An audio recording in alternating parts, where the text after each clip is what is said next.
ಲಕ್ಷ್ಮೇಶ್ವರದಿಂದ ಹುಬ್ಬಳ್ಳಿ ಮುಟ್ಲಿಕ್ಕೆ ವಿನಾಕಾರಣ 3.5 ಗಂಟೆ ಸಮಯ ಹಾಳಾಗ್ತಿತ್ತು. ಟಿಕೆಟ್ಗಿಂತ ಹೆಚ್ಚುವರಿ ಹಣವನ್ನ ಏನು ಸಾರಿಗೆ ಇಲಾಖೆ ಸಾರ್ವಜನಿಕರ ಮೇಲೆ ಹೇರ್ತಿತ್ತು, ಪ್ರಯಾಣಿಕರ ಮೇಲೆ ಹೇಳ್ತಿತ್ತು. ಹಾಗಾಗಿ ಹಲವಾರು ಬಾರಿ ಕರ್ನಾಟಕ ರಕ್ಷಣಾ ವೇದಿಕೆ ಮುಖಾಂತರ ಡಿಪೋ ಮ್ಯಾನೇಜರ್ಗಾಗಿರ್ಬೋದು, ಸಂಬಂಧಪಟ್ಟ ಅಧಿಕಾರಿಗಳಿಗೆ ತಿಳಿಸಿದ್ರು. ಜಾಣ ಕುರುಡುತನ ತೋರಿಸಿರೋ ಕಾರಣ ಇವತ್ತು ಕರ್ನಾಟಕ ರಕ್ಷಣಾ ವೇದಿಕೆ ಲಕ್ಷ್ಮೇಶ್ವರ ತಾಲೂಕು ಅಧ್ಯಕ್ಷರು ಹಾಗೂ ಸರ್ವ ಸದಸ್ಯರನ್ನು ಒಳಗೊಂಡು ನಾವೇನು ಇವತ್ತು ಬೆಳಗ್ಗೆ 9 ಗಂಟೆಯಿಂದ ಮಧ್ಯಾಹ್ನ 2 ಗಂಟೆವರೆಗೆ ಉಗ್ರವಾಗಿ ಹೋರಾಟ ಮಾಡಿದ ಪ್ರತಿಫಲವಾಗಿ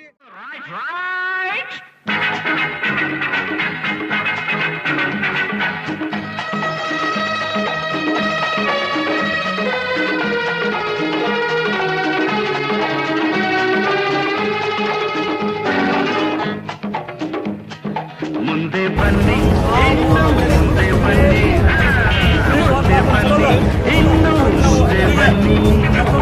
ಬೇರೆ ಯಾರು ಈ ಮಾತನ್ನು ಹೇಳೋದಿಲ್ಲ. ಹಿಂದೆ ತಳ್ಳೋ ಜನರೇ ಹೆಚ್ಚು ಊರಲ್ಲ. ಬೇರೆ ಯಾರು ಈ ಮಾತನ್ನು ಹೇಳೋದಿಲ್ಲ.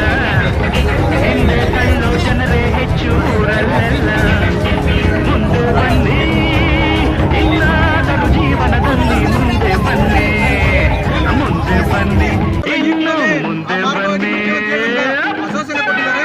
ಹಾಗಾಗಿ ನಾವು ಎಲ್ಲರೂ ಸಹಕಾರ ನೀಡುವಂತ ಕರ್ನಾಟಕ ರಕ್ಷಣಾ ವೇದಿಕೆ ವಿದೇಶಿಗಳಿಗೂ ಕಾರ್ಯಕರ್ತರಿಗೂ ಊರಿನ ಜನರಿಗೆ ವಿದ್ಯಾರ್ಥಿಗಳಿಗೆ ಧನ್ಯವಾದ ತಿಳಿಸ್ತೀನಿ. ಅದೇ ತರನಾಗಿ ಕರ್ನಾಟಕ ರಕ್ಷಣಾ ವೇದಿಕೆ ಸಾರ್ವಜನಿಕರಾಗಿರಲಿ ಪ್ರಯಾಣಿಕರಾಗಿರಲಿ ಯಾವುದೇ ತೊಂದರೆ ಇದ್ದಾಗ ನಾವು ಮುಂದಿನ ಹೋರಾಟ ಮಾಡಲಿಕ್ಕೆ